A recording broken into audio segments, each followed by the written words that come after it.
صل على محمد وآل محمد اللهم صل على محمد وآل محمد اللهم صل على محمد وآل محمد. بسم الله الرحمن الرحيم. قالت فاطمة الزهراء سلام الله عليها: صبت علي مصائب لو أنها صبت على الأيام سبع لياليها. شہزادی فاطمہ زہرا سلام اللہ علیہ نے یہ مرثیہ اپنے والد گرامی رسول اکرم حضرت محمد مصطفیٰ صلی اللہ علیہ وآلہ وسلم کے انتقال پرملال کے بعد پڑھا تھا کہ جب ان پہ مصائب اس قدر ڈھائے گئے تب جا کے انہوں نے مرثیہ پڑھا. لیکن شہزادی کا مرثیہ آج بھی ہمارے ذہن و دماغ میں گونج رہا ہے، اس لیے کہ جب ہم شہزادی کی قبر مبارک پر نگاہ کرتے ہیں اور جنت البقیع میں موجود اماموں کی قبر پر نگاہ کرتے ہیں اور پھر ہم کربلا، مشہد، نجف، سامرہ اور کاظمین کا رخ کرتے ہیں تو دیکھیں کہ بیٹوں کے قبروں پر کتنے شاندار اور کتنے عالیشان روضے تعمیر ہیں، لیکن والد ان کے اجداد اور ان کی والد گرامی جد ماجدہ جناب فاطمہ زہرا سلام اللہ علیہ کا روضہ اسی طرح سے مسمار ہے. اگر ہمیں نہ معلوم ہو تو نشانوں سے پتہ بھی نہیں چلتا کہ آخر کیا ماجرا ہے اور کس کی قبر کہاں پر موجود ہے. جائے کہ ہم مشہد جاتے ہیں تو دور سے ہمیں سمجھ میں آتا ہے کہ یہ ہمارے 8ویں امام کا روضہ ہے. ہم روزوں کے گنبدوں کو دیکھتے ہیں تو ان کو پہچان لیتے ہیں کہ یہ کس امام کا روضہ ہے، یہ مولا کائنات کا ہے کہ یہ امام حسین علیہ السلام کا ہے یا ہمارے 8ویں امام امام علی رضا علیہ السلام کا ہے. لیکن ہمیں جنت البقیع میں قبروں کے نشان یا ان کے کسی طرح کے نام کی کوئی تفتی نظر نہیں آتی تاکہ ہم پہچان سکیں کہ یہ کس کے قبر ہے. آج کا سیاہ دن اور انسانیت پر اور اس کی فکر پر کس طرح سے وہ نیرو مائنڈڈ افراد نے اہل بیت کے ساتھ دشمنی، ان کے ساتھ اپنا سلوک و کردار دکھایا. اہل بیت جب زندہ تھے، یہ بات رسول اگر دیکھا جائے تو جن لوگوں نے مولا کائنات میں کے گلے میں پھانسی کا پھندا ڈالا، شہزادی فاطمہ کے پہلو پر جلتا ہوا دروازہ گرایا، لیکن یہ سب ان کے لیے ناکافی تھا. بلکہ وہ اس سے آگے بڑھے کہ قبر میں دفنانے کے بعد بھی اس پہ بنے ہوئے روزے ان سے برداشت نہ ہوئے، اس پہ آتے ہوئے زائرین ان سے برداشت نہ ہوئے. مجھے یہ بتائیے دنیا کی ایسی کون سی مثقف قوم ہوگی کہ جو قبروں پہ اپنے پولیس والوں کو بیٹھال دے کہ یہاں کوئی زیارت کے لیے نہ آئے، کوئی سلام پڑھنے کے لیے نہ آئے، کوئی دعا کرنے کے لیے نہ آئے. آخر یہ کس طرح کے تنگ ذہن افراد ہیں کہ جنہوں نے اہل بیت کی اپنے دشمنی کو آج تک جاری و ساری رکھا ہوا ہے. آج 8 شوال 1344 ہجری کو جناب فاطمہ زہرا سلام اللہ علیہ کے روزے کو مسمار کر دیا گیا. امام حسن، امام ذو العابدین، امام محمد باقر اور امام جعفر صادق علیہ السلام کے روزے کو مسمار کر دیا گیا. جنت البقیع وہ مقام ہے کہ جہاں پر صرف جن کے میں نے نام لیے، چاہے وہ شہزادی فاطمہ سے منسوب قبر ہو یا ہمارے دوسرے امام یا چوتھے امام یا 5ویں امام یا 6 امام، وہ صرف ان کی قبریں نہیں ہیں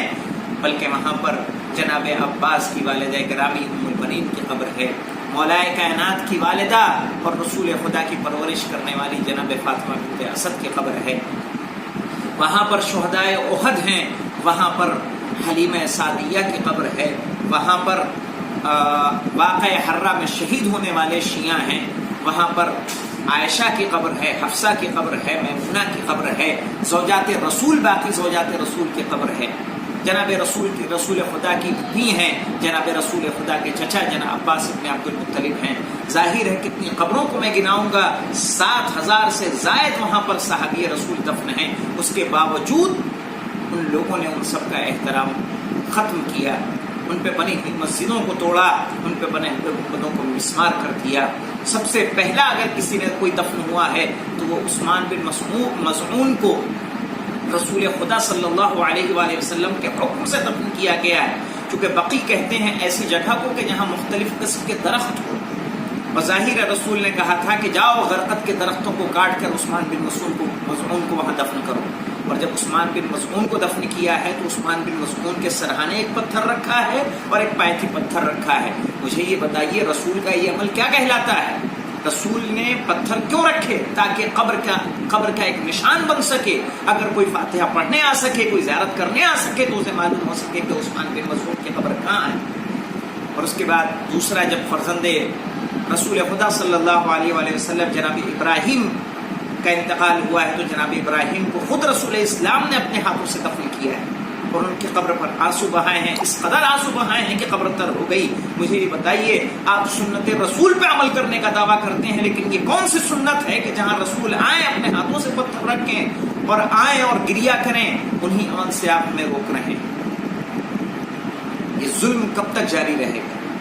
سب سے پہلے ایسا نہیں ہے کہ 1344 میں جنت البقیع کو منہدم کیا گیا،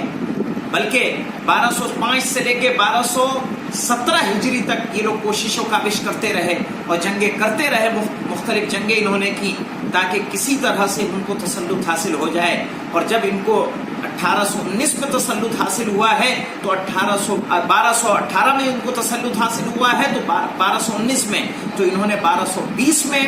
مکے کے اندر موجود قبروں کو اور ان کو مسمار کیا، اور اس کے بعد مدینے کا رخ کیا، اور مدینے میں موجود جنت البقیع کے اندر جو قبور تھی، جو مزارات بنے ہوئے تھے، اور اس کے باہر جو مسجدیں بنی ہوئی تھی، تقریباً 38 مسجدوں کو انہوں نے شہید کیا ہے۔ مجھے یہ بتائیے کہ آخر یہ کس طرح کا اسلام ہے؟ جب ان کا ابھی حال ہی میں ملک سعود کا انتقال ہوتا ہے تو اس انتقال پہ آپ ان کی قبر پہ پھول بھی چڑھاتے ہیں، کھڑے ہو کے آنسو بھی بہا رہے ہیں، فاتحہ بھی پڑھ رہے ہیں، تو آپ کے لیے بدعت نہیں ہے۔ لیکن اہل بیت اولیاء خدا کی قبر پر جا کر فاتحہ پڑھنا، ان سے توسل کرنا، ان سے دعاؤں کا طلب کرنا اور ان کی زیارت کرنا کب سے یہ بدعت ہو گیا؟ مسلمانوں کا یہ شیوا رہا ہے، رسول اسلام نے یہ عمل کر کے دکھایا ہے۔ اور اگر دیکھا جائے تو صرف رسول اسلام نے نہیں بلکہ قرآن نے سورہ کہف کی 21 نمبر کی آیت میں فرمایا ہے، اصحاب کہف اور ان کے ماننے والوں کو کا تذکرہ کرتے ہوئے